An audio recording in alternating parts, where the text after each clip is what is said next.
Hello, sir. Uh, s- Sir, Yes, tell me, uh, ma'am. sir, could you give me a co-host option to us? Yeah, sure. I'll give you. Okay.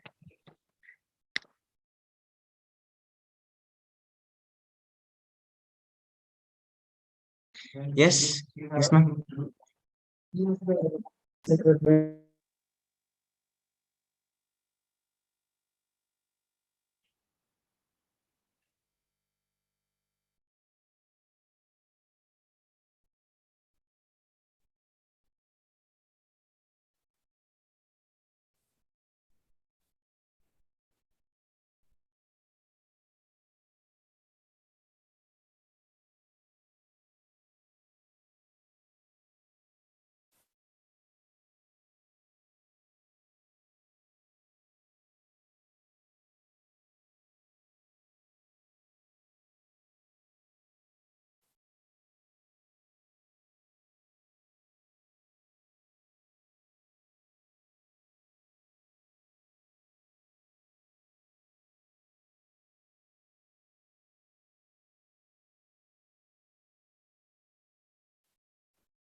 We're supposed to start. Super. Thanks, sir. Till 3. Yeah, take it. Acha. Thank you.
Good afternoon, one and all present here.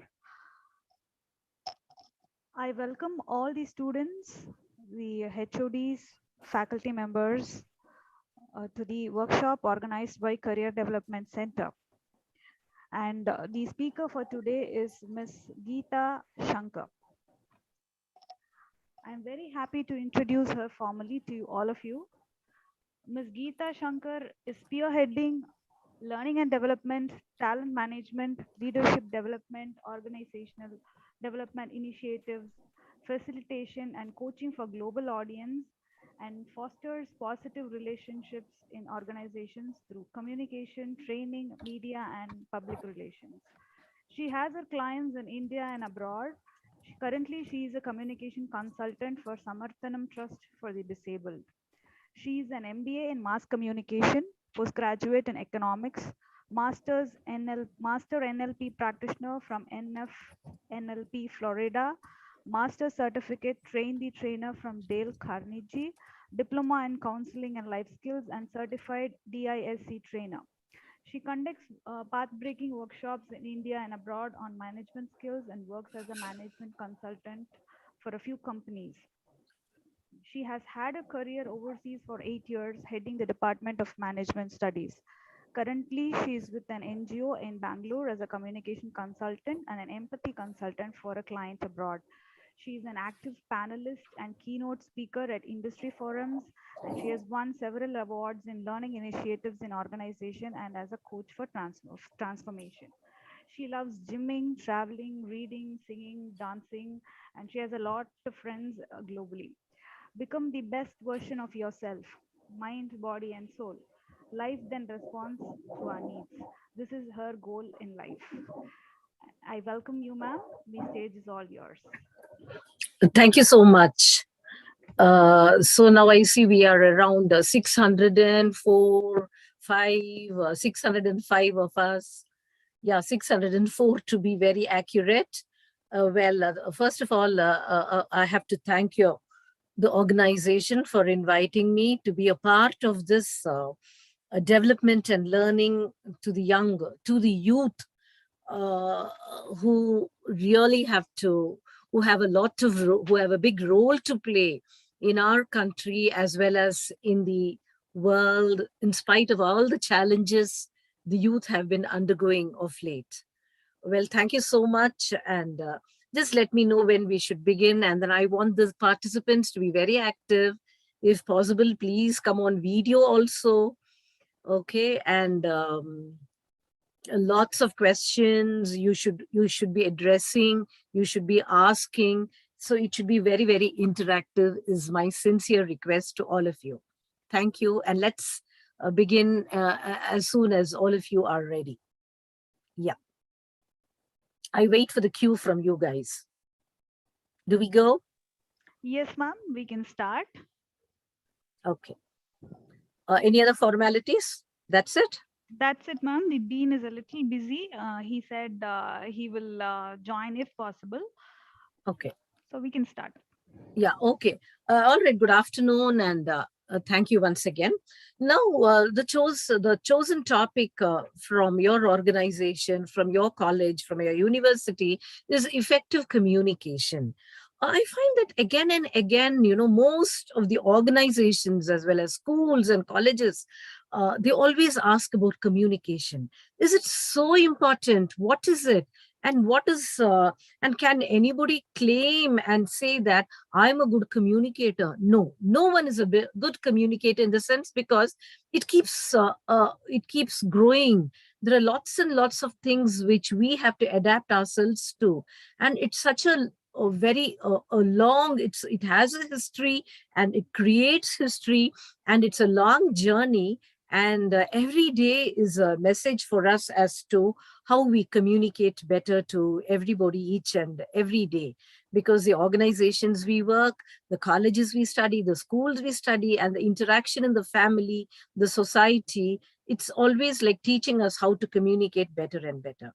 With this, we start our the program for today. Well, my dear friends, it is like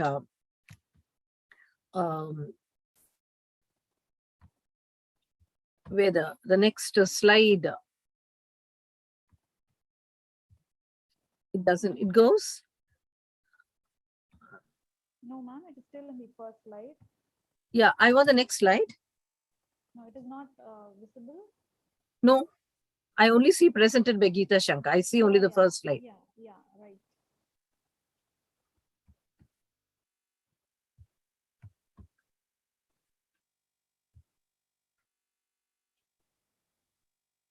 You can use the mouse to, move the slide, ma'am. Hello? Just click on the mouse, just right click. Yeah, I'm doing, yeah, okay. Right. Now, Daniel Goleman, oh, sorry. Okay, Daniel Goleman, one of the propounders of emotional intelligence, he always said, like, see, all of us are going to be judged by something, a new yardstick. It is not being smart, how you are, and it's not that. but how well we handle ourselves and also each other. This is something which Daniel Goleman has said in his Emotional Intelligence, working with emotional intelligence. My dear friends, if you could all, it's a huge book and now it's been abridged. If you could all lay your hands on it and read it, and don't borrow it from anybody, have your own copy and read it. And this gives a lot of perspective on how you should be conducting yourself. This is actually a book worth investing. And I got this before 20 years. And still I find that every page is new to me, because every time I read this, there is a different dimension into this emotional intelligence, which all of us have to understand. So handling ourselves and also handling people around us, because as you all know, we are all in a society which is interconnected and it is like dependent. I need you, you need me. It's not that we are all social animals and we have to depend on each other for our survival, for our day-to-day living. And it gives us all the life skills we require. So communication, I would say, is a life skill which all of us learn every day. Yeah. And now, yeah. See, this is like a recent incident which I came across. One of my client, she just came to me and said, Geeta, I'm very sorry. My daughter, teenage daughter, she's stopped talking to me. And she stopped talking in Tamil and English and she's speaking a new language, she said. And I said, what's that new language? She said, it's a digital language. It's got only two sounds. It says, it says, and then there is silence. And when I ask her, she does not even reply. And otherwise it is a I said, give me an example. She said, she calls her daughter, Preeta, come for dinner. She says. And then again, the mom is worried, like, did she hear or not? And then again, she starts repeating herself and asks her, did you hear me? And then there is a silence. So the two things, and silence, already been there. Then again, the mom gets really perturbed, and then my friend gets perturbed. And then again, she talks to her, asks her daughter, hey, come on, can you listen to me? And then the next is, okay. So now my friend really got worried. And then she came and told me, Geeta, is something wrong with my daughter Preeta? Why? I mean, apart from these two hums and silence, she does not talk anything. What's happened to her? She does not even talk to me. Then I told her, look, now what you do is, instead of calling her, if she's in her room, and these were all like, COVID times when all you guys were all in the college, you had to work from home, you have to study from home. And then she said, why don't you text her? Then my friend texted her, and at once, she got an instant response. And then she thought, hey, I think my daughter Preeta would have done it by accident. Then I said, okay, try again. Then again, she texted her, and again, boom, the response came from her. Then she said, not bad. Now that she's stopped worrying less. And then she says, I text her, she responds. But if I call her, she doesn't respond. I said, no, you'll have to change. This is an age of communication, like digital communication. And so communication, my dear friends, we'll have to adapt ourselves to different types of communication which have come up in the recent ages. But it does not mean that we have to stop talking, we have to stop writing, and everything is you were, you are, or LOV becomes LUV. Okay, all that is good for informal writing or for informal speaking. But when it comes to the real communication, let us not lose the crux of communication. Because what happens is, when we were studying, and probably your Sindhu ma'am would also agree, that for us, like, even before that, for us, the Wren and Martin, the grammar was so important. Now I hardly find our youth into this Wren and Martin, into this grammar. And everybody wants a quick fix now. They just want to attend a course and start talking in English. It is a bit difficult because it cannot be a 2 minutes noodle, and you'll have to put in a lot of effort before the final output comes. Yeah. Now, with this we start. Now, why do we communicate? Why? What's the reason? Why do we communicate? Now I'm communicating with you, and you would be communicating with me through the chat, or you would actually upfront, you would communicate with me. So let us brainstorm.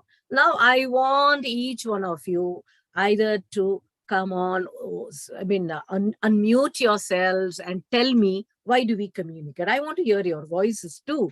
So writing could be one type of communication, even through your oral. I would like to hear from you all as to why do we communicate. Come, let's start. Yeah, guys, please go ahead. Why do we communicate?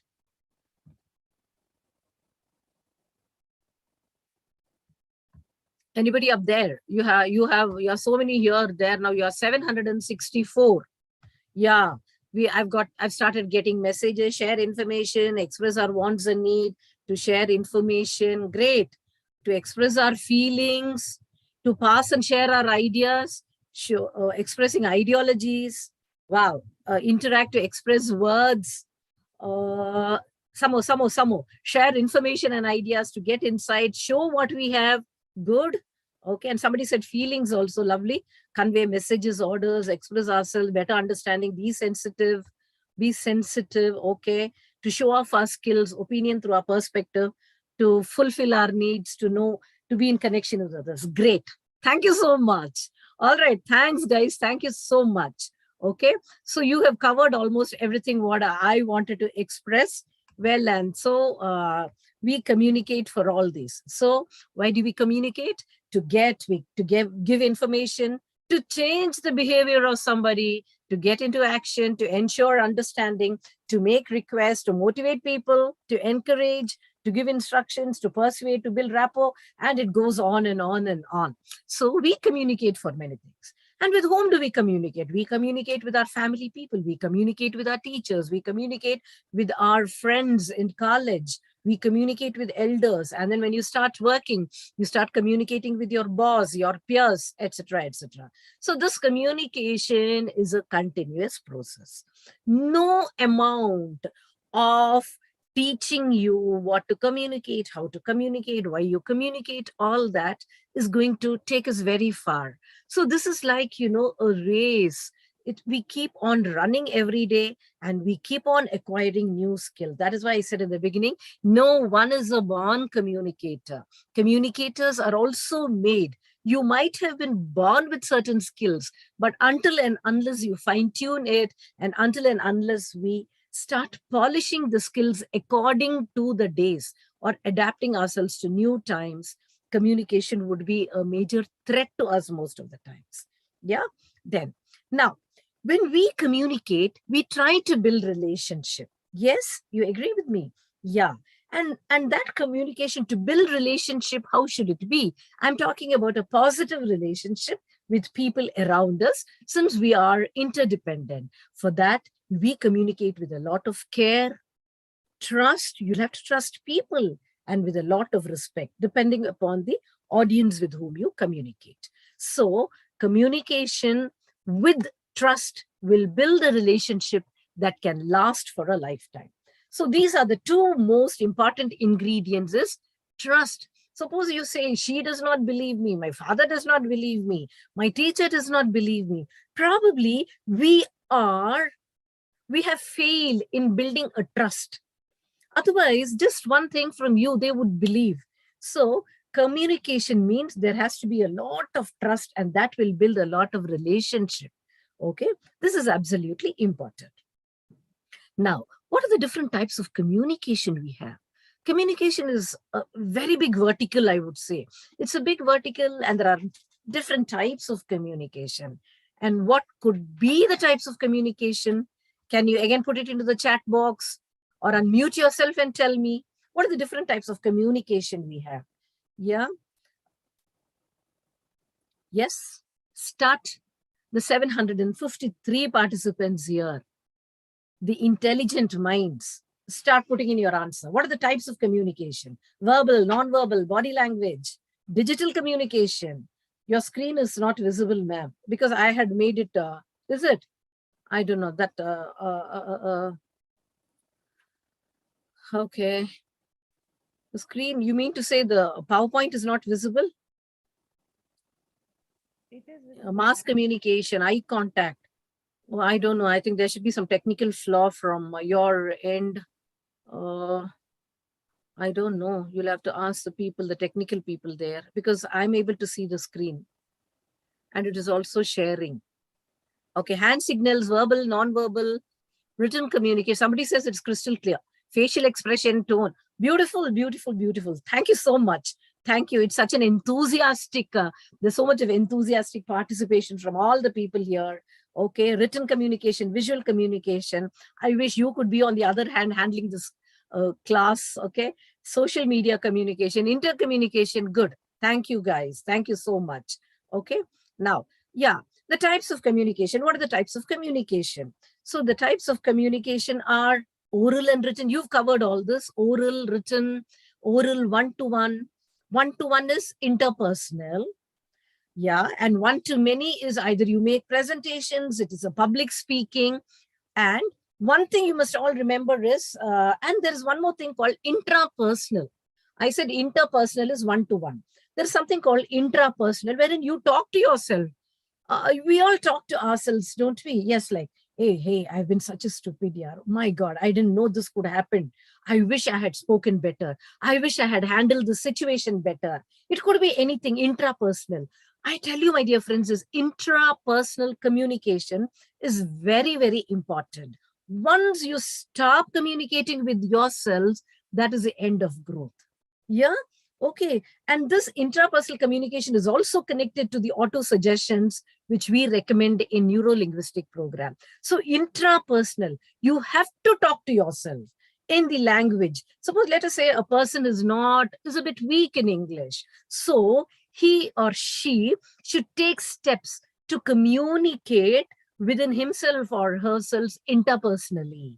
That is intrapersonal within. Hey, what happened? Why isn't the bus coming? Why didn't the teacher come? So this is a sort of a practice, and you will know when you're making certain errors also.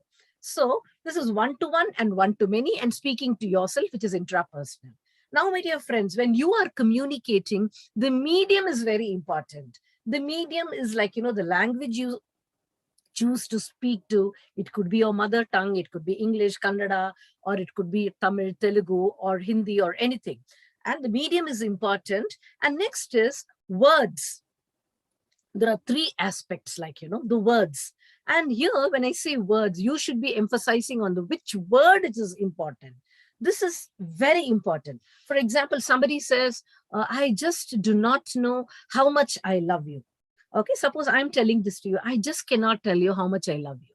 This is plain. Suppose I want to stress on something, I. So when I want to stress I, then I would say, I just cannot tell you how much I love you. Suppose I want to stress on you. I just cannot tell you how much I love you. Okay, so the words, when you speak, where do you emphasize is very important on the words. Next is your voice. Words, voice, and body language are the three ingredients in communication. Voice. Voice, through the voice, you emphasize the words. And the next is the body language. You had already mentioned is body language is important to create a visual impact on persons. Now, in fact, I'm at the moment in an NGO where I am with a heterogeneous crowd. We have the normal people, we have the non-disabled, and we have the disabled, where some of them cannot see, some of them are hearing impaired, speech impaired. At that time, our communication, they don't notice our body language, especially the visually impaired don't notice our body language. At that time, it is either through the words we use or through the voice we have to emphasize. And when it is a speech and hearing impaired, they can see, but they cannot hear us. At that time, it is more through our body language. Yeah, the sign language and all that also is because of that. Okay, so the words, voice, and body language are the three most important, their ingredients. And now, do you know one thing? Even the loveliest words, the most important words you use, it can reach the audience or can create an impact in the audience to an extent of only 7%. Let us say somebody is very good in English, they write very well, they put the best of the words from the vocabulary. Writing, it's different. But when you're talking, I'm talking about this oral communication here, the impact is like, it is 7%. Yes. And now when I'm talking also, the words, it would have impacted the 764 people there here who have joined in at the Zoom meeting only to an extent of 7%. But my voice would have created an impact of around 38% to the audience to whom I'm interacting with. And my body language is 55%. Okay. So words, voice, and body language. So body language, like, hogs the biggest percentage here. Now, it does not mean that the words are not important. Words are also very important. Okay. And all the 7 and 38 and 55 make the 10% in the communication. So there are two things which we'll have to understand, my dear friends: what you communicate and how you communicate. What you communicate is through the words, 7%. Okay. And how you communicate is through the voice and the body language, which is 38 plus 55%, amounting to, it is around 93%. So how you communicate has been proved is more effective than what you communicate. But at the same time, we should not, just because it is 7%, we cannot ignore that words. You cannot say or come to a conclusion saying that, hey, come on, yeah, it's already been said that 7% only. Words are important. But in oral communication, your voice and body language occupy a very important role. That is why it's been said that how you talk, that is 38 plus 55, can influence others 13 times more than what you talk. That is why people watching a Rajnikant's fan watch his movie again and again. It could be 10 times, 11 times, 12 times, 13 times, more of the voice, of the body language, and the different efforts he makes to project his body language. Okay. Now, this is again, now coming to written communication, my dear friends. What are the words in written communication? The words we choose when we write. Either we send an email or you send a letter, and all those things. The words are important, which is 7%. What is the voice in writing? How you sound, how you sound. You say, respected sir, dear sir, the salutations, and how you end it with warm regards, yours sincerely. And then sometimes you can also sound aggressive in a fighting mode. This is the 10th letter which I've written to you, and I still not received the product. And this does not talk much about your organization. The voice, that is again 38%. Now, what's the body language in written communication? Any guesses? What is the body language in a written communication? Put it on the chat quickly. Yes, what is the body language in written communication? Yes.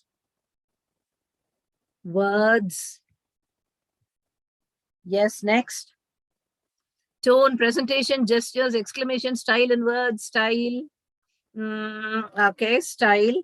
When you say how to present, yeah, can you be more specific way of writing? Eye contacts, how does it come in a thing, normal and comfortable? No, I'm talking about what is body language in written communication. Adjectives, punctuation, lovely. Handwriting, but most of it is now typed, na? It's a term of hands, content, grammar, okay. Type of writing. Okay, great, guys. Oh, God. All right. Thank you so much. Thank you. You wonderful kids there. Okay, the body language, I would say, is demonstration handwriting. Yeah, the fonts you choose. Okay, the fonts you choose, and how do you justify it? Is it left alignment, right alignment, or central alignment? And all that talks about the body language. And also, no, sometimes the papers you choose, all those. Suppose it's an email, it doesn't matter. And when you take a printout of it, all that matters. So everything is important. So the words, voice, and the body language it is very important in communication. Well, okay. Now, do you go to the next slide? Yeah, any questions here till now? Anything would you like to ask me? Yes, please. Any questions do you like to ask? Or do we keep it towards the end? All right, we'll keep it towards the end. And then I move on to the next slide, which is, yeah. See, we all came through nursery, primary, then middle school, high school. What was taught to us? Write, write, write. We were asked to write. I remember how much I've written. Oh God, it was almost like 45% of the time, even you, I guess, would have 45% of the time we were writing. Okay. And reading, read, read. 30% of the time we were reading. Okay. Speaking, 16%. Fingers on your lips, don't talk, all those things in the class. Fingers on your lips only. I remember I studied in a convent and every time it was fingers on lips and no body language, no voice, no words. Okay. So, and the next is listening. 9%. We hardly listen. I hardly listen. I do not know how many of you are listening now. The 752 people here, how many of you are listening now? We'll have a test on it later now. So this is what we've all gone through. Okay, what was taught to us in the school, at home, whenever mom says something, your dad says something, none of you listen. Okay, speaking also, don't talk to anybody like this. Like, we were all told like this. This is how we have grown up. Okay, now as we've grown up, and it was like, total transformation. Society changed. We were into new jobs, new things. And now it has been said, what are we doing now? This is how we spend our time now. Writing, we are hardly writing. It's only 9%. No wonder our grammar suffers, our English suffers, our language suffers. And reading, we don't read. How many of you read the newspaper? Hardly. Or at least a digital newspaper? Hardly. We said such a boring thing. We don't read newspapers. The print media is losing its importance now. Okay, new generation, because of new generation and the previous also. Okay, hardly 16%. We were asked to read. We read lots. And next is speaking. Speaking is like, 30%. Okay, we are spending our time now. And listening is 45%. So it's been a transformation. Now we have started listening, either from the television or whatsoever. We started listening to what our auditory skills are becoming better now. So this is the trend and this is what we are spending our time now. So there's been a total transformation. I only wish if the writing and reading could also come. And most of us know we learn English from our LKG, but are we able to speak? Leave alone English. It could, because this is this is a medium. We are spread all over India. We cannot spend our time either in Karnataka or only in Tamil Nadu or only in Andhra or only in Mumbai. We'll have to go everywhere. And so the common language is like, English. We have to understand, we have to speak, we have to listen. Yeah. So this is very important things which you as youth should be able to understand. Okay. So now there has to be a total sort of an adaptability now. Yeah. Now, the next is listening skills. When I talk about listening skills, how should your listening skills be? You have to first listen to understand. Okay. I'm not talking about a listening which is only like, selective listening. I only listen to what I want and then the rest, it doesn't go into my ear. I just say, okay, come on, forget it. It's not like that. Listen, it's total listening. Even the class or the workshop, whatever you're attending, there has to be total listening so that you understand the crux of everything. So you have to listen to understand and communicate to be understood. So your communication, the other person should be able to understand. So that is very important. So there are two things in listening. You can either respond to listening or in your communication, or you can react. I'm talking about communication in general. So either you can respond or you can react. Okay, what is respond? I respond to communication means, suppose you ask me, ma'am, what do you like most? Or something like that. You ask me. And then I first listen to that. I use my brain, I think, and then I answer it. Okay, which means I'm using my left brain, which is my neocortex, and then I'm giving you an answer. So which means I have to be totally involved in this listening, and that is called respond. Responding to communication. What is reacting? Ma'am, what do you want? Did I ask you anything? Did I ask you what I want? That is like, you react. That is, you don't think, but either at that particular point of time, you're angry, you're disturbed, or you're too happy, your emotions play a part. Then what happens? You start reacting according to the feelings at that point of time.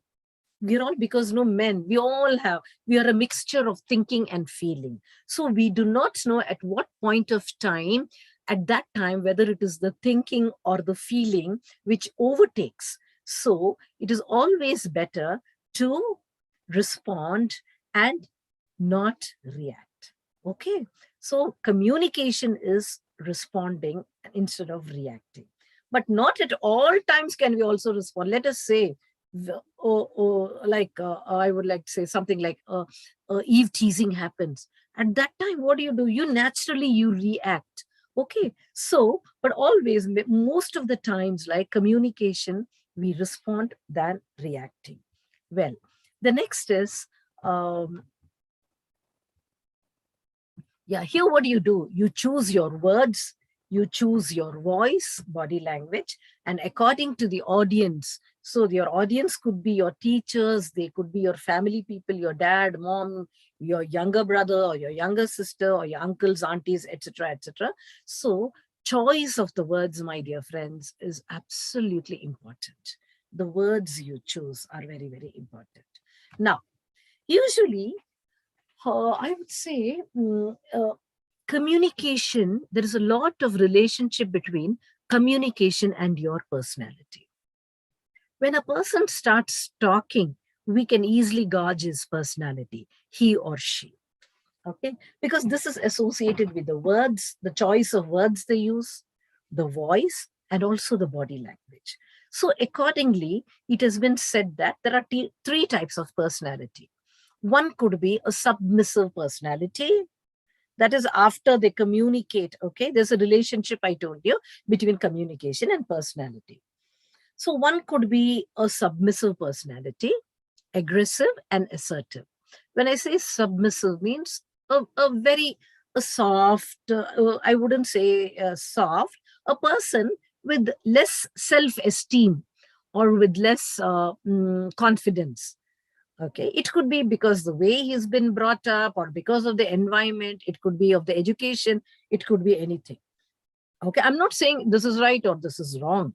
It's not like that. Usually we use the 3 M's in management.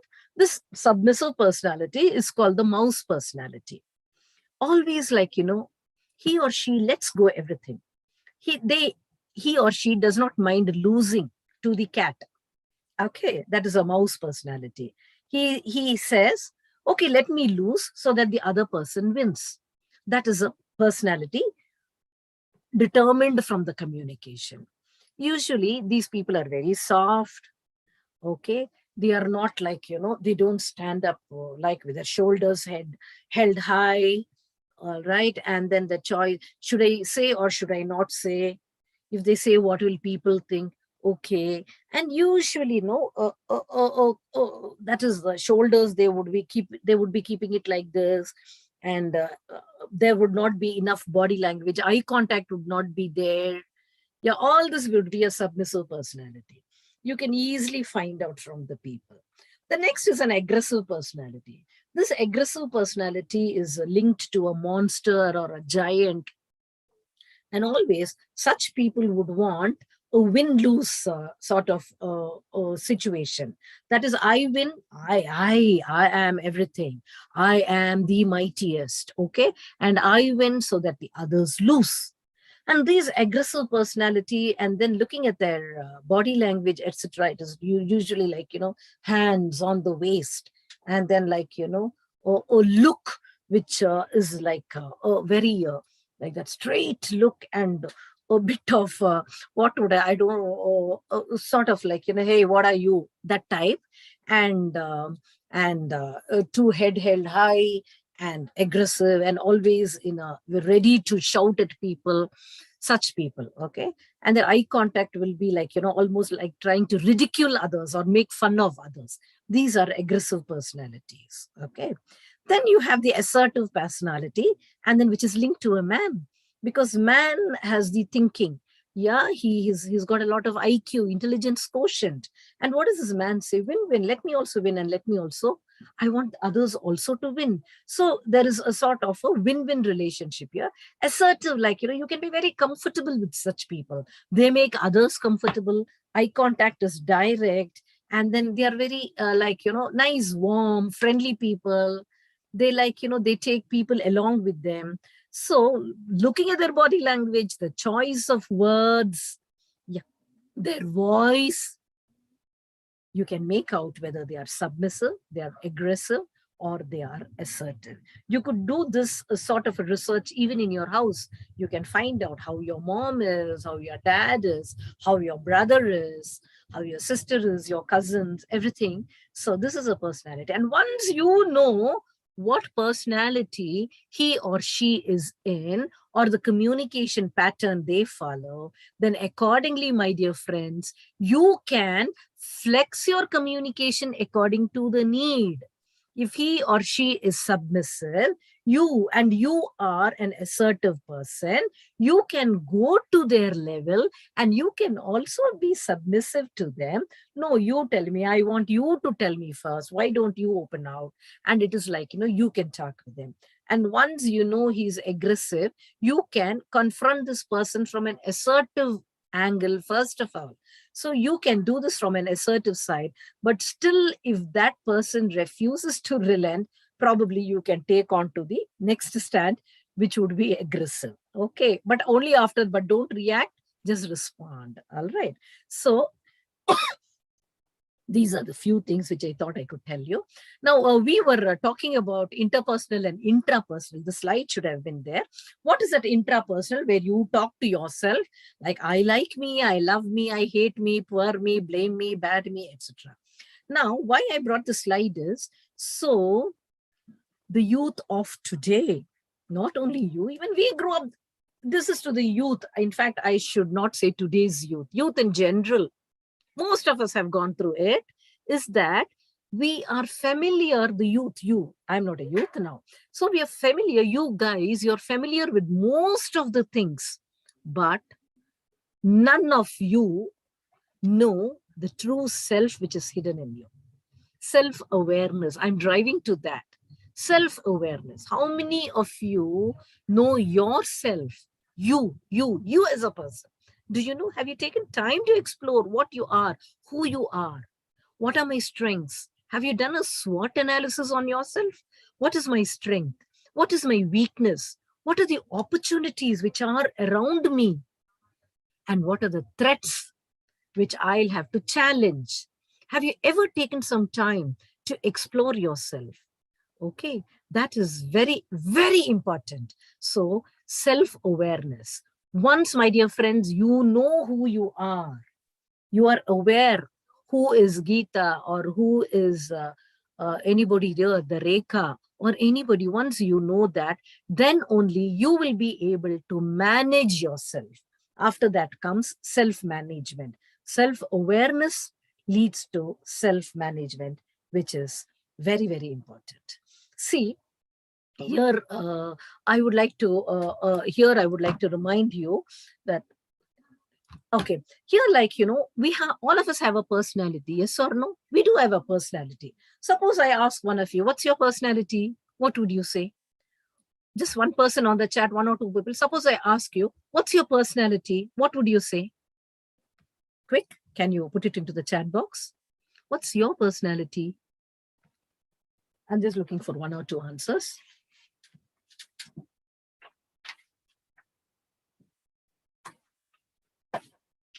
What's charming? Introvert, optimist. Wow, that's lovely. Humbleness, great. Okay, okay, thank you. Thank you so much. Fun-loving, wow, that's lovely. Okay, suppose I say, what's your personality? You would say this. Oh, I'm an extrovert, I'm an introvert, I'm fun-loving. Yeah, good. Okay. You know, my dear friends, this personality is formed by the time we are 18 years of age. Okay. And so if you are above 18, don't regret. It's not that. This is just a basic framework, what I'm trying to tell you. So it just happens like that. When a baby is born, 0 to 9 months, the baby is in a stage of being. It's called a being stage. The child just exists. It's in a being stage, B-E-I-N-G, 0 to 9 months. 9 to 18 months, what does the baby do? The baby is in a state of doing. It does a lot of activities. The baby does a lot of activities without using much of its intelligence. Yeah, it goes to the gas, it goes to the heat, it goes to the water. So the mom has to be extra careful, or the caretaker. 0 to 9 months, 9 to 18 months. 18 months to 3 years, the child starts developing its intelligence. The intelligence, it starts asking a lot of questions. What is this? What is this? The color, everything it starts telling. It starts identifying people around it. Okay. So that is 18 months to 3 years. 3 years to 6 years, what does a child do? The child starts looking at someone as a role model. It could be either the father, the uncle, the mom, the teacher, etc. You will find all the children wearing a sari and behaving like a teacher or like a mom, or the boy, the kids, with a bike or a scooter. So that is the thing. They start associating themselves with a role model. It could be anyone who's with them very closely into their house. Then after this, which is the 6 and the 12 years, yeah, what does a child do? The child starts acquiring skills. The more and more you teach the children, the child will start. No wonder mothers put them in different classes, different languages. In fact, they say the child can learn anything: swimming, driving, languages, flair for languages. The child starts learning. And from 12 to 18 years, the child starts practicing the acquired skills. So by the time a child or a person is 18 years old, the personality is formed. This is the basic framework. But what happens is after 18 years, you just put in more and more effort, or you think that this is not enough for me. I'm not able to talk English. I need to learn English. My dear friends, believe me, the sky is not the limit for you guys. So you can start implementing them and start putting this. So why I told you is that this is the basic framework. By the time 18 years, whatever skills you are practicing now could be what you have acquired within 18 years. But do not stagnate here. Just because you are good in certain things which you have learned till 18 years and you try to implemented it, it is okay. But this is not enough for you, especially in a changing scenario, in the changing world where all your competitors are there. We become non-existent. All right. So that is what we say. If you wait for tough times to get over, you will be nowhere. So do not wait for time or anything. So you'll have to keep moving. Well, then we move on to the next slide, which is what is acceptable communication? What is a communication which is accepted, which is very important? That is, you should understand the ABC of communication. What is A? Accuracy. Accurate. Communication has to be very accurate. That is, give proper data. When I say something, it should be that. Okay, no false. It should be very accurate, not non-accurate. Second is accuracy, brevity. Anytime the communication should be brief. Okay, there should be brevity. And C is clarity. There should be clarity in communication and not confusion in communication. Your message has to be very clear in communication. Accurate is with proper details, with proper facts, figures, everything.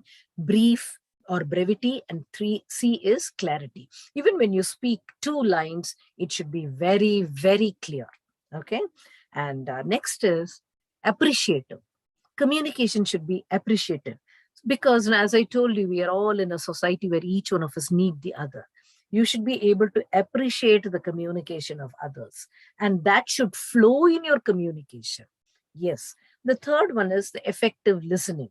Listening, as we already said, listening is another important skill. It is not selective listening, it's total listening. Next is the empathy. I'm not talking about sympathy, I'm talking about empathy, where you put yourself into the other person's shoes, stand, how would he or she feel if he or she had to be. That is why I just got this. It is the ability to understand the sorrow behind someone's smile, the love behind their anger, and the reason behind their silence. If at all your teachers or your parents are angry with you, you should understand it is because of the interest they have, or the interest for you to progress and prosper. That is empathy. Yeah. Empathy is a very important skill. And this gives a lot of, you get a lot of benefits out of being an empathetic person. Okay. Next is humor. Your communication should also be humorous. There should be lots of fun. Somebody said, had written that whatever person you are, I'm a fun-loving person. There should be lots, but that alone is not the crux. It depends again where, in which environment you're communicating. Yeah. But it's lovely to have a lot of humor in your communication. Next is, communicate after preparing the mind. This is again a very important concept. Before you talk, before I speak with you, my dear friends, there's not much of time. I should have prepared your mind. Okay, I do not know if I did it. Okay, you have to prepare the mind before communicating so that both of you are at the same platform. He or she will be able to take your message. This is what in Bhagavad Gita, Lord Shri Krishna prepared the mind of Arjuna before he could indulge in real war. And what does a farmer do? He always sows the seeds after preparing the soil. Suppose you want to begin a startup. You just can't begin a startup just like that. Your enthusiasm is there. No, it's good, no doubt. But you'll have to study the market. What is the market? Will be there a demand? You have to do a research and then start or launch your business. So before you communicate, my dear friends, prepare the mind and then communicate. And the last one is what I have, WAC. WAC in communication is again a very important trend, which most of us forget to follow. What is V? V stands for visual, correct? Okay. And A stands for auditory. And K stands for kinesthetic. Visual communication. Visual communication. And when I communicate, and these again are the three types of people we have. We have visual communicators, we have auditory communicators, we have kinesthetic communicators. Who are the visual communicators? Anything in communication, they always see it visually. Oh, this house is like, it is so dirty or whatsoever. The first thing which comes to them is like, oh, it is so beautiful. Like that, that is, they look into and let us suppose they choose a car. It is like, they look at visually, they look at it, they want to sit and drive all those things is what they would do it. Visually, you get impressed. These people are the visual communicators. Now, I'll give you an example. For example, let us say an accident has happened and there are three people there are many people witnessing, and then there are these three people who are talking. The visually aligned communicator would say, my God, I saw so much of blood. That's the first thing which he's able to see. My God, I saw so much of blood. And there is an auditory communicator. He says, oh dear, I heard a big noise. For him, it is the noise which has created an impact. The kinesthetic person who's connected with feelings, emotion, the touch, the feel part, he would say, no, my God, I cannot come into such a situation. I do not want to see or hear anything about it. Okay. So you should understand that all of us are into these categories: visual, auditory, and kinesthetic. And one sense dominates more than the other. For example, I could have all the three, or you could also have all the three, but my auditory predominates than my visual and kinesthetic. I give more importance to auditory, and then comes my visual and kinesthetic. It would be there, all three would be there, but one will dominate the other. Likewise, it happens to everybody. Not all three are at the same level, because as we grow up, perception, surroundings, everything has put a sort of a seal, a chapa on our personality, and we become like that. So it is better we also polish the other two faculties which we have not given importance to. If your visual is high and your auditory and kinesthetic are low, my dear friends, our communication would fail. Yeah. So you need to uplift your auditory and kinesthetic again to a higher level. For this, what is required? You have to find out what type of a person you are. Are you a visual person? How do you take decisions in life? By listening to people, somebody says, hey, come on, Preeta, come on, we'll go to that shop. It's got lots of new tops which have come in. You listen to that, then you take a decision and go. And then somebody says, see, this is good and that is good. Do you decide based on the visual entity or the kinesthetic? Just because your grandma asked you to come to the village, did you come? Or she said, come, no, I want to be with you. That is emotional. That is different. Okay, most of the decisions in our life we make based on these three. So first, my dear friends, find out what type of a personality you are. And once that is over, what do you do? To a visual person, please talk to him from the visual angle. Let us suppose your teacher is visual, but you are auditory. Don't go and tell your teacher, you know what happened, miss, it happened like that, ma'am, it happened. That person would not be listening because he or she is more a visual person. You have to show the records, show it in graphs or in facts and figures, and you would really win over her or him. And if your teacher is an auditory person, yes, you can tell her. Auditorily, she would be able to listen. If your teacher is a kinesthetic person and you're a visual person, your visual inputs would not help. You should be able to talk from a kinesthetic angle. This is called flexing in communication. Once you understand the tenets of these, submissive, aggressive, assertive, visual, auditory, and kinesthetic, there's no one to beat you. Believe me, my dear guys, it is a real test and this works out very well in communication. Yeah? Okay. Next. Yeah, I don't know this. Okay. Now, what is acceptable communication? Acceptable communication is something where the other person also likes the way you communicate. For example, I always prefer using use iMessage instead of you. Okay. What happens is when you can also use you depending on the situation. But when I asked you to come at 12 o'clock, but you didn't come, it is so abusing. It's no good. So I should have told you better. I should have insisted that you come at 3 p.m. I made a mistake. It's not you. I made a mistake. So with an iMessage, what happens is you don't blame. You don't tend to blame the other person. Okay. That is using iMessage instead of you. Next is use specific language when you have a complaint. You have to be very specific in communication. So because of this, that happened when you have a complaint. Okay. Then you have the next one is focus on the problem and not on the person. It's incomplete there. Focus on the problem. Always the problem should be not on the person. Okay. It happened. You can always scold a person. I mean, the problem should be focused and not the person. Most of us know we talk about, hey, because of her only all this happened. Yeah, because of him only. See, he didn't tell us properly. Why? Who stopped you from asking him again? Who stopped you? Nothing.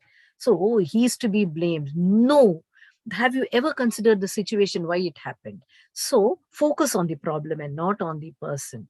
But 75% of the time, We are always talking about people. They say, great minds, they don't talk about people. They talk about the challenges, they talk about the issues, they talk about the situation. Only small minds talk about people.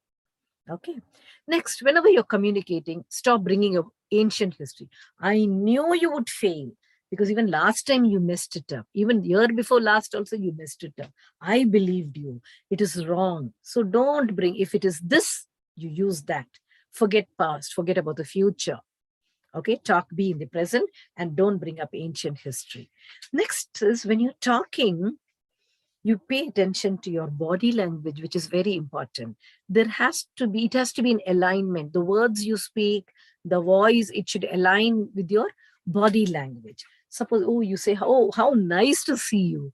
You just give a broad smile and do that. Oh, how nice to see you. You don't frown there. Okay, then what happened? Hey, what is she?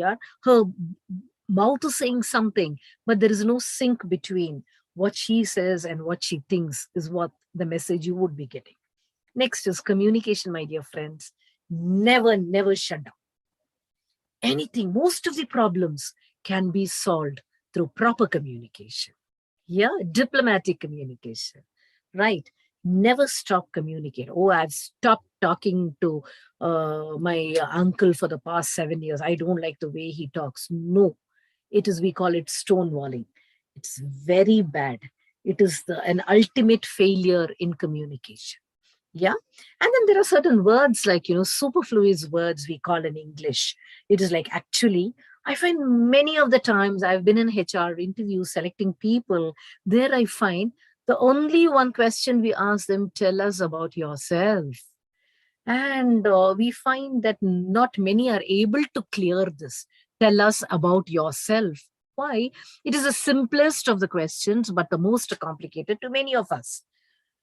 And like, when we say tell about yourself, what do you tell? You introduce yourself and then you talk about yourself. I have 3 brothers, I have 8 cousins, my father is this, my mother is this. No, we don't want that. We want you to talk about yourself. What is your passion? What do you like to do in your life? What's your vision and your mission statement? Each one of you, my dear friends, you should be having your mission and your vision statement for yourself. You talk about yourself. What do you want to do? Where do you see yourself in 5 years or 5 years or 3 years or 10 years? Whatsoever. Talk about yourself. Talk about your passion. Talk about your dreams. And not about your entire family. And there we find people are always using words like, actually, I was born in Madurai. My father is basically a farmer. But really, but frankly speaking, I'm not very happy with the way I was groomed. I studied in government schools. I did not have a good education. And literally, and all these words are superfluous words. They are not going to add any meaning to the content.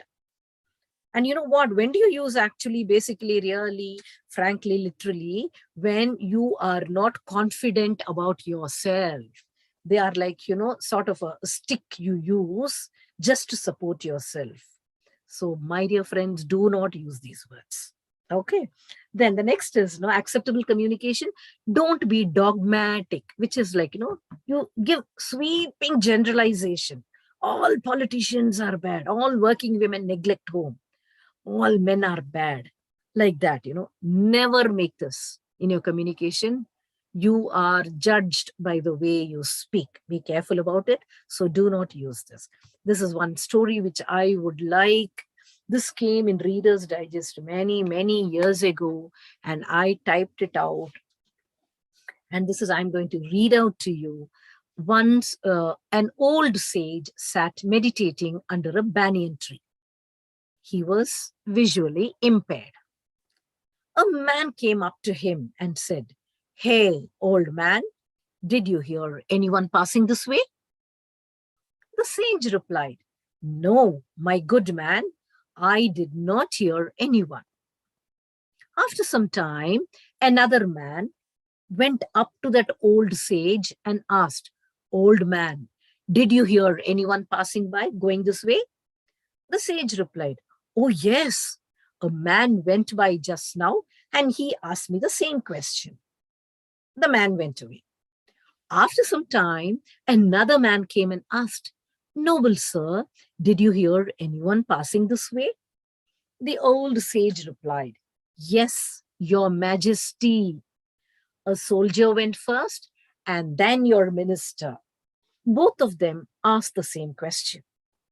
The man was surprised and asked, "Good sir, how do you know that I'm a king because you're calling me your majesty, and that the other two were a soldier and a minister?" The sage answered, "Your majesty, I knew them by their manner of speaking. The first man spoke very rudely by calling me old man. Did you hear anyone passing this way? The second man was a little more polite. The first one said, yeah. And the third, you majesty, was the most polite. The king went away, astonished at the sage's astuteness. So, this is a story to explain you are judged by the way you speak or you communicate. So, the minute we start communicating, my dear friends, your personality is assessed. As I told you, there's a great link between your personality and your communication. So, you need to choose your words, choose your voice, and the body language, which are absolutely very important in communication. Okay. Now, this is only the slides I have kept for y'all because I want a lot of interaction. Now, I want you to test yourself with these 3 questions. First one, are you upscaling every day? Every day. It's not every month or every year. The second one, are you connected with the right people? Okay. And the third one, are you learning from the best? These are the 3 questions which I would like you all to answer. Okay. Are you upscaling every day? For the first question, I want answers in the chat box. Please come on, touch your heart and speak the truth. If no, also, that's not a problem. Okay. So, but please come on. Are you upscaling? Good. Yes, yes, yes. Yes, ma'am. No, ma'am. Yes, yes, Nitish. Prince, yes, ma'am. No, I want only for the first question. Are you upscaling every day? For the first question. Okay, yes, there are many yes. Only one no I had received. Be sincere. Touch your heart. No, no, not really, Kirtana. Thank you. No, no, not every day. No, yes. Okay. All right. Thank you. Thank you. Thank you. Thank you, guys. Anirudh, Nandana, thank you. No, ma'am. Yes, ma'am. Yes, ma'am. All right. Now we see. Can I ask you, what's preventing you from upscaling yourself every day? I want an answer. People who said no, if you can write, my dear friends, what is preventing you? I do not know whether whomsoever has said yes, are you really doing it or not? But still, at least let's be genuine. What is preventing you? It's us, Mahalakshmi. Yeah. But what is the reason? At least one reason, can you tell me? What is it? What is it? Biggest distractor, phone. Absolutely. Procrastination. Beautiful. Okay. Procrastination. Yes. Why are we not able to upscale? Laziness? Shakti Ganesh. Great, man. Thank you. Laziness, procrastination, phone. Wonderful answers. Any one more answer? Why are we not upscaling ourselves every day? Why? One more answer. Anything, anything, anything? Laziness. Yeah. Okay. Yeah. That is a not much motivation. Somebody said, not believing in ourselves, not proper time management. Yeah. Yes. Laziness, time management. Okay. not believing in ourselves. COVID, somebody's Ramalingam, that's an excuse, man. Less communication with good, lack of discipline. Okay, all right. Okay, thank you. Ignorance. Beautiful. You do not know, we do not know. Yes, how to start, what should we do? And yeah, confused. Instagram, yeah, all the social media handles, they are a boon as well as a curse. Pride within us. Okay, why should I upscale? Okay, all right. Thank you. Thank you so much. Self-guidance. Do you have mentors? You need mentors to guide you. Mentors, you should be able to find waste of energy. Yeah, we're all wasting our energy. 24 hours. It's been evenly distributed to all of us. There's no partiality in that. Wealth, at least, like some of them are rich, some of them are poor, some of them are middle class, but time is equally distributed. And you cannot say he's got 28 hours, I have only 24 hours. No. So first, the culprit could be the time. And we do not know where to go, how to go, whom to ask. All right.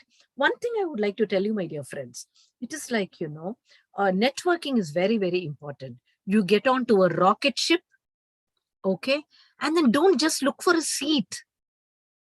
Okay, once the minute you get a seat and you sit down, you come to a lazy zone or you come to a comfort zone.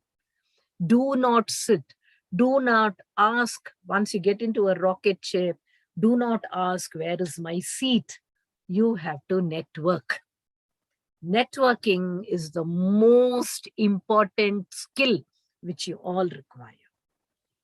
In this networking, it might be a defective networking, a negative or a positive.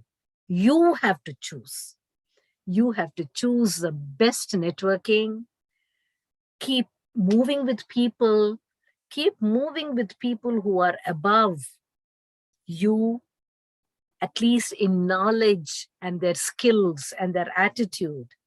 At the same level or at the lower level, you're not going to learn. Do not be the best among the least. You should be able to get spanked by a person who's above you. Let him or her shame you, doesn't matter. You learn through it. So go and seek a person who's very much above you, either in their skills or in their attitude or in knowledge. And networking is a very important skill. And let me be very honest, it is networking which I believe in and I practice. Yeah, that is why I said the second one is, are you connected with the right people? The right people is very important. Okay. And are you learning from the best? We say, good, better, best. Never let it rest till the good is better and the better best. Okay. So getting connected with the right people and learning from the best people. Don't choose average or below average. I'm not saying it is not that you will not improve. Read, network, talk, listen. You have lots of options. You have lots of options. You have to be very fortunate because you have lots of options nowadays. So many channels are there for you. Okay. And stay focused, my dear friends. So this is very, very important. I want all of you to shift from fear and then move on to hope, then plan, and then action. Okay, this is very important. And some of us, if you're not able to talk in English, doesn't matter. Start talking, at least start the effort from today. Let everything begin from today. Okay, so this is what I wanted to tell you. I do not know whether there is another slide. Yeah, it is only a thank you from me, but still we have time. The forum is open for questions. We still have solid 15 minutes left, 15 to 16. In fact, I think it's only 2:43 now till 3 o'clock or even more than that. I'm ready to spend some time with you. Probably we can go ahead and it would be nice if we can hear your voice also. Some of you, we can unmute yourself. Okay. And some of you who can talk. Okay, that would be lovely. I can also hear your voices, see you. It would be good to interact with you. There'll be a lot of human interaction. Otherwise, it is more like robotic. It is. Okay, if you could do that, I would really appreciate. Yes, my dear friends. Yeah. What are the questions you would like to ask? Yes, raise hand. Somebody has raised hand. Please go ahead. Ma'am, how Students, can we? Yeah. yeah, Yes. yeah. Students, if you want to communicate, kindly raise your hands and I will allow you to speak.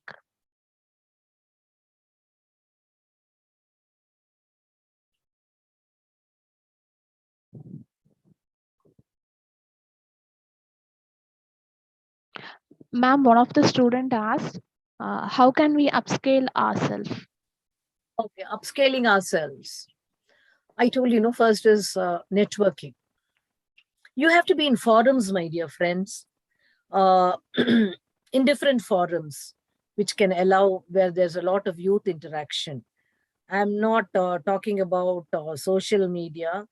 If there can be more than virtual, okay, nowadays virtual and also live certain things, if there can be a real physical interactions, physical meetings, or even virtual meetings where you should be able to express your opinion or first listen to them, understand what they mean. Networking is one. Upscaling yourself um, by taking up certain important positions in college. If you have certain clubs for the youth, if you could enroll yourself, you could, and after seeing your talent, if the management is able to give you certain positions, that is again upscaling yourself. Then the third is there are certain improving your knowledge, through more of learning. And then there is no college to teach you attitude. Okay, it comes from within. An upgradation of your skills. And I would like most of your students, to be multi-skilled. Okay, because gone are the days when each one had one skill and they could come up like that. But now the way the situation is, it's very challenging for the youth. Okay, so there has to be certain complementary strengths, I would say. Okay, complementary strengths. And then you require a lot of serious energy. It's not that sometime you do and then you get away with it, and after some time you get tired of that. Okay. And the next is, no, you need the basic personality of yours, like you need a lot of emotional stability in you. Emotional stability is very important, which will help you to have a lot of life skills. Okay, come what may, success or failure, you should be ready to face it. Yeah. Upscaling yourself in many ways by being in touch with many people. Okay, with the right people. Okay. Yeah. The next one. Ma'am, Questions? there's another question. How does someone who has been deaf and mute their whole life make intrapersonal communication? Yeah. Yeah, that's a good question. There's I should be asking some people how do they talk within themselves, right? How will they talk within themselves? I'm thinking, can they talk through their feelings?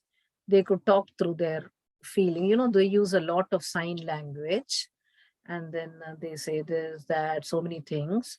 And I have to get back to you on this. I don't want to make assumptions and tell you. This is a beautiful question, and okay, yeah, thank you. And I would get back to you. I will tell Sindhu ma'am about this. Yeah, what's the next one? Yeah, the next question. How to get your fear out? Then he is also asked about how to answer the question of where do you see in the next 3 to 5 years? So it depends on what is your, where do you want to go? It depends on your vision statement. It depends on what you want to do. That is why I said make a vision and a mission statement. What is a vision statement? Vision is where you want to go. That you should be very clear. You should be able to tell where you want to go in the next 3 to 5 years. Where do you plan to go? Suppose you've joined in as let us say, a business executive. What do you want to do? You want to remain a business executive? You'll be given targets. You'll have to achieve them. Do you want to, what is it next? You should be a team head. Okay, so that is it. So you have to visualize that concept within you, for which you require your vision statement. And mission, what is mission? How do you plan to reach that? That strategy is your mission statement. So you have to get yourself ready with these two before you go for an interview. This is like, this is a blueprint of success, my dear friend. You know what it is like, you have to visualize certain things in your life. You have to have a vision board and put, it should be a confidential board where you share it only. It is between you and you only. You have to put your vision and mission statement and find out what you want to do. In another, you're all UGs now, you're all planning to take up a career. You should all start. Prepare yourself. First of all, prepare your proper CV. And your CV should not speak lies. It should speak the truth. Just like that, you all make a statement, and you don't even understand what is the purpose of the statement you've written down. Be genuine to yourself. Write it. It should talk about your personality. We always see that objective or something, what you write in the first paragraph. That itself, most of your questions will be based on that. So please get it right. Your vision and your mission statement should be ready. Understand yourself, and then you set your goal. Okay.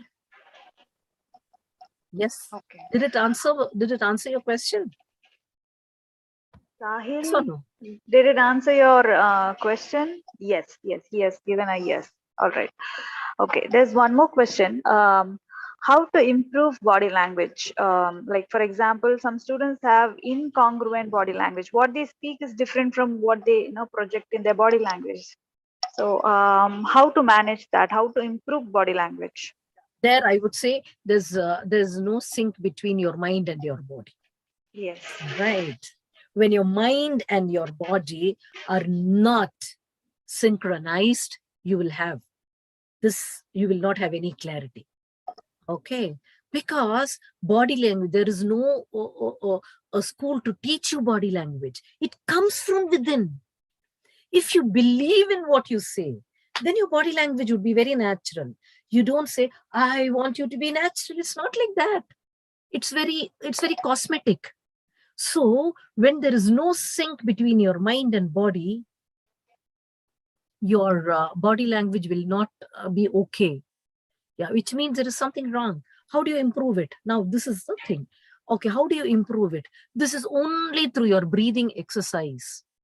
At any point of time, have you observed your breathing? I'm not going into yoga or anything. Inhale and exhale. Okay? Inhale to the count of 3. Hold it. Exhale to the count of 3. Do it. Inhale to the count of 3. Hold it to the count of 3. And exhale to the count of 3. Okay? Do this steadily. Okay? And you would see the balance between your mind and your body. It is very important. If there is a problem, my dear friends, it's not a good recipe for success. Okay? Okay, is it okay? What I told you, convincing? Yes, ma'am. In continuation to that question, if a student goes for an interview and if he's lying to the HR, what is the possibility of being caught? Definitely. 95% or 90, I would say 99% he'll be caught. Easily a HR person with his experience and, the body language would show it. And he or she, however confident they try, 3 minutes of interaction, 5 minutes of interaction, 10 minutes of the golden period. During that itself, the 3 minutes we can find out. More and more questions based from his answers only we would keep asking them. Based on the answer, oh yeah, I was the thing of the project. I was heading the project in the college. Which project was that? He would say. And then the words, he would not get the proper choice of words, stammering. He would start sweating. And a lot of, from the body language, we can decipher it very, very well. Any HR person would decipher it. Excellent. Okay. There's one more question, ma'am, from Pragya. How to approach an introvert without disturbing his or her comfort zone? How to, sorry, come again, please, sorry. How to approach an introvert without disturbing his or her comfort zone? Introvert. Oh, why do you want to disturb an introvert? Oh, okay. See, I'll tell you something. The introverts, they have a lot of advantage. They are like, they are very focused. They're concentrating on many things which they would like to do. Whereas extroverts, most of the times the energy gets dissipated. It gets like, and I, for one, have seen like most of the journalists and all that, they write so well. And they would always sit, even though the seats are there in the front row, they always prefer sitting behind and taking down notes, and what quality writing they produce. Okay. I think we should allow them to be like that. But I remember my son, when he was in school, he was an introvert. He never had friends. Okay. But then it worried me. Oh God, why is he like this? He's not having any friend. He goes to school and he comes back. He studied in Vidya Mandir in Gandhinagar. So he goes like this, comes like this. What is going to happen? So what I did, I started putting him in group games. Group games, my dear friends, will always open out an introvert. Let us not put them in like individual games like tennis or certain like that. It should be a group games. Definitely their personality will change. And it's still games. Sports is one channel where an introvert can change. But suppose he's not a sports lover. If it is not in the early stages, if it has not been groomed into him, it's difficult. Okay. Did it answer your question? Hello. Yeah. Then someone says my voice is too rough. Yeah. Yes, ma'am. Someone says, Sanjay says that his voice is very rough, and even though he's, talking, he intends to talk softly. People interpret it as to be scolding. So, how to get rid of that? Try to soften it, Sanjay? Try to soften it. Even my voice is very rough. And even though, like, there was a lot of emotion, there was a lot of love and understanding. And sometimes some people, especially this, I had to do it when I was in the Gulf for some time. I was there for a few years, and the feedback I got is the teacher is scolding. Everyone, anybody who teaches, like, they say teacher. Okay, they say the teacher is scolding. In fact, my God, they didn't understand the passion which was there in me. So then what happened is I started speaking softly. So change. Is it too difficult? No. When I changed it in my mid 40s, you're all young students. You could always do it. Yeah, change it. Let's adapt ourselves. And in fact, even people in UK say, oh yeah, you don't shout, please talk softly, they say. Okay, so then, okay, change. So I changed myself. But back in India, again, we start, but still better to change. Okay. Okay, Sanjay. Thank you. Yeah. There's one more question, ma'am. Are there any cases where one gets away with lying on a CV or resume? Yeah, initially they would get, they can get away with it. But when it is found, how long can you hide it? You're cheating yourself. Okay. You can get along. I know of certain friends, like all this in the CV, they had done it. And when they were not able to perform after their internship or whatsoever, after their, and they were chucked out. There was a verification done. And believe me, no company takes you like that. There will always be a verification. They would go talk to your previous employer, and they would know about it. And after 3 months, not long can you hold on to it. If they hold on, then that person is lucky. But it will come out one day. Okay? Yeah. Ma'am, Mishmi said that she is somewhere in between an introvert and an extrovert. So, what can be done to help this group to become an extrovert, or what can be done to make them stand out in a crowd full of extroverts? I would say, rather than most of us are ambiverts, we are neither introverts nor extroverts. Okay, it's better to be in a scale which is middle. being an ambivert is always good. AMBIVERT, you should be knowing that. Okay, so being an ambivert is always good. And extrovert, why do you want to be an extrovert? Extrovert means lots of fun. Okay, the child in you, all that is very nice. It is good. Okay, and yeah, be in the middle, enjoy your life, but when it comes to seriousness, start doing it, become an introvert. So adapt yourself. When it is requires serious focus, a serious study, a serious thing, you want to achieve certain goals in your life, at that time you find being an extrovert is a distraction, go to being a introvert. Okay. Then later on, when things settle down, go be have a lot of party, fun, games, music, dance, be an extrovert. Go, and even at this age, I'm an extrovert. I mingle very well. I go for parties. I have a lots of fun. I socialize. But when it comes to work, I become a introvert. And with my family, depending with my husband, I'm an ambivert. With my children, I'm an extrovert. So it's like that, you can adapt. I want you all to adapt into the different stages. Don't leave out anything. Enjoy everything and be an introvert also. It's real fun, going into different characters. Yeah. Yes. Yes, Did it yes, answer you? yes, yes. I'm answering most of it from my perspective and from the experience which I've gained. Some students are very worried that they don't fall in the category of an introvert or an extrovert. First thing, they do not know there's something called an ambivert, and then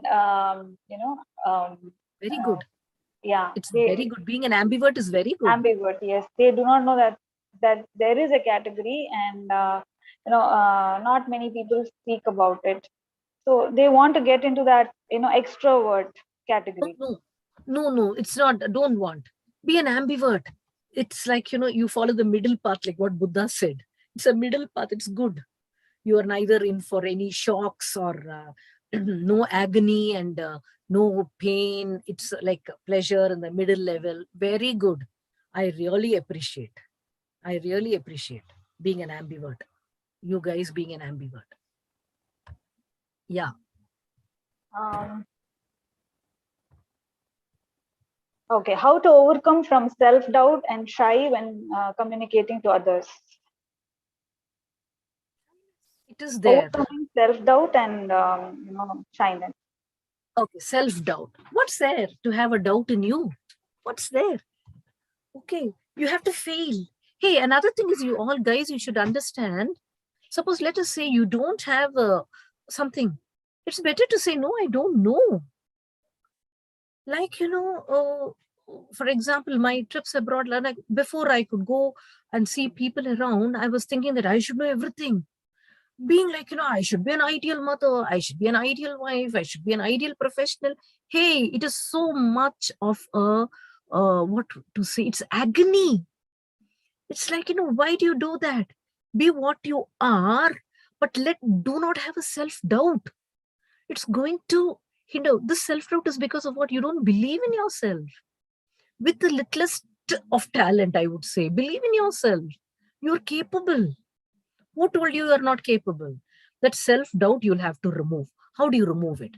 One is, I will tell you, since we are running short of time, I will tell you, you can do a sort of an auto-suggestion. I believe in this auto-suggestion. What is auto-suggestion? Auto, AUTO hyphen suggestions. Auto is self-suggestions. I have worked on it. That is, you have to tell messages to yourself that you are the best. How do you tell this? Suppose somebody said, I am, what is self-doubt? I have self-doubt. Okay. So this particular person, you have to tell this to your subconscious mind. I means your subconscious mind will not know who you are. You have to teach the subconscious mind who you are. Suppose, let us say, I'm going to tell it for myself. I, Geeta, believe in myself. I should not say, I, Geeta, will not have self-doubt. Never use no or never or can't or don't or want. Okay, don't use such words. Always use positive messages. And always use anything in the present continuous, in Vartaman Kal. Okay, you say, I, Geeta, have a lot of confidence in myself. You have to keep repeating this, my dear. I, Geeta, have a lot of self-confidence. I, Geeta, believe in myself. I, Geeta, believe in my dreams, which are coming true very soon. So this auto-suggestion with a lot of thrust in the words, in your voice and your body language will make you come out of everything. This is called auto-suggestion. We as psychologists, we believe in this. And it works. Mind you, it works. When you start saying, I, Geeta, at that time, what happened? Don't tell it very plain. When you tell it very plain, the words will not have meaning until and unless it is coupled with the voice and the body language. The more stronger the word becomes, I, Geeta, I'm having a lot of confidence, then automatically your body language also starts. Your voice starts, and you, because the once you start believing in this, you're done. You will develop it. And you have to train your subconscious mind. I should be associated with your name, and it should be in the present continuous tense. And once you start doing this, the map is created for you. And you continue it, you're training your subconscious mind. And this training takes around 21 days. Once it is trained, it is not that on the 22nd day you're going to be confident. It gets enrooted. It gets, it sits in your system, and you keep on repeating it. So auto-suggestion is it's a very good method. The second one is visualization. You have to visualize yourself as to being a very confident person walking into the interview room and wishing everybody and sitting in the chair with confidence and with the records on your lap and answering every question which has been posed to you. Okay, auto-suggestion and visualization are the best techniques. Okay. Yeah, convincing? Yes, ma'am. There's one last question. When you speak fluently, at some point of time, some words you can't remember. Suddenly, you will be, blanked out. You can't able to convey your message. What should we do at that time? I've come across a situation. See, I was working in Doordarshan before I could come into all this. Okay, at that time, those were the times like when we never had a teleprompter. Okay, like, we could not use a remote, and we had to learn everything by heart. The announcements, like, we had to learn it by heart, and the announcements will run to around A4 size pages, 2, sometimes 3.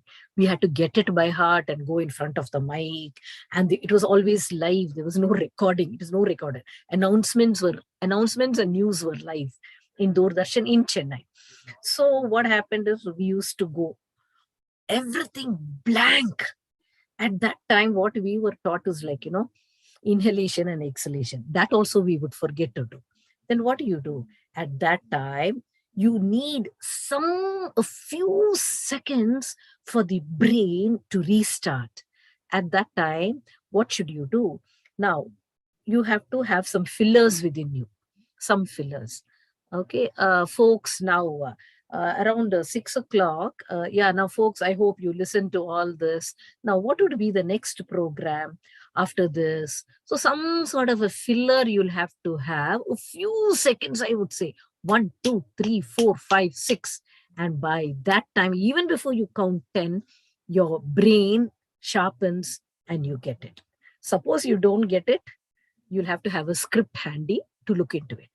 Okay, these are certain techniques. Even as a trainer, sometimes we go off tangent. And at that time, you have to put in another question to the audience, and so that your brain is able to recapture the points, what it had, the missing link can be put in properly. Okay, so breathing, it could be inhalation and exhalation. Yes, and if you forget that, you can use a filler, like you can put a counter question to the people. Okay, and then so that time you get your brain to adapt yourself and or have a script. What's wrong, yeah? To err is human. Why do we take everything so seriously? Aren't we allowed to make mistakes? So what? Doesn't matter. Let's not be too serious about everything. But you need to be serious. Exams, all that. still in communication, you can always fill up the gaps. Okay. And always another thing is like, sometimes each one of us have a habit of keeping something in our hand. These are like, these are assistive aids which will help us in communication. I remember when I was a trainer, I always had the marker pen in my hand. And then I used to open the lid, close it, open the lid, close it, open the lid and close it. Then after some time, I was given this feedback not to do that. Then what happened? I used to stand there and hold the table like this. Chair there, in between the chair and the table, I used to hold. Then after some time, I was told why the teacher doesn't come, why the trainer does not come to the front.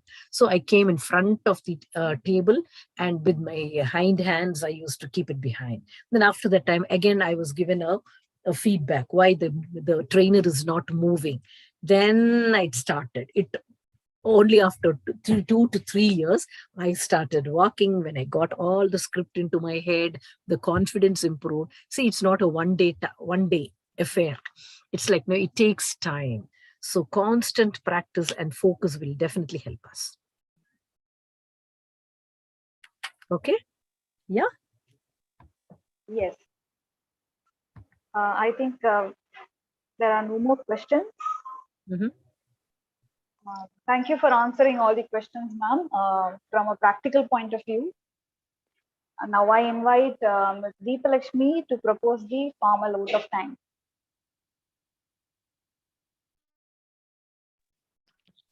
Okay. Good afternoon to all. On behalf of College of Science and Humanities and SRM Institute of Science and Technology, I take this opportunity to propose a vote of thanks to those who have directly and indirectly contributed to this workshop on effective communication skills organized by our department.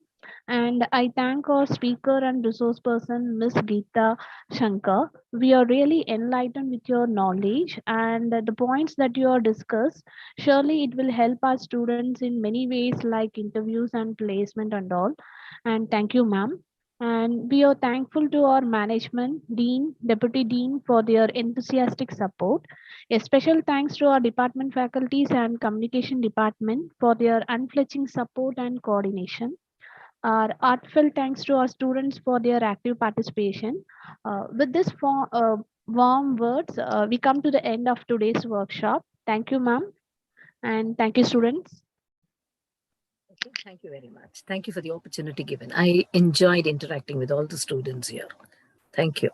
Thank you so much, ma'am. We'll stay connected and we'll meet soon. All right. Thank you so much, Sindhu. Thank you. Thank you, Bye. college. Thank you. Bye. Bye-bye. Students, I hope you've filled in your attendance sheet.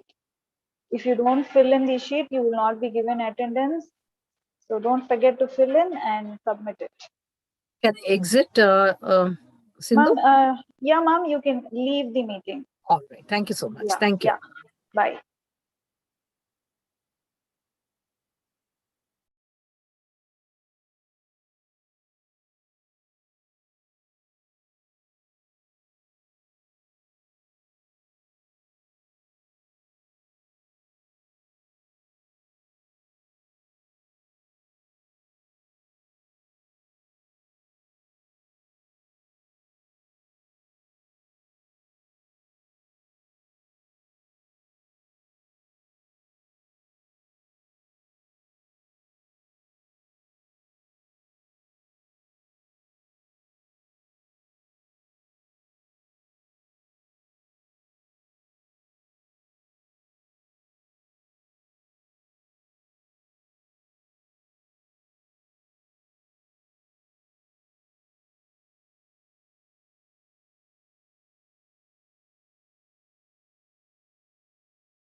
Students, you may leave the meeting.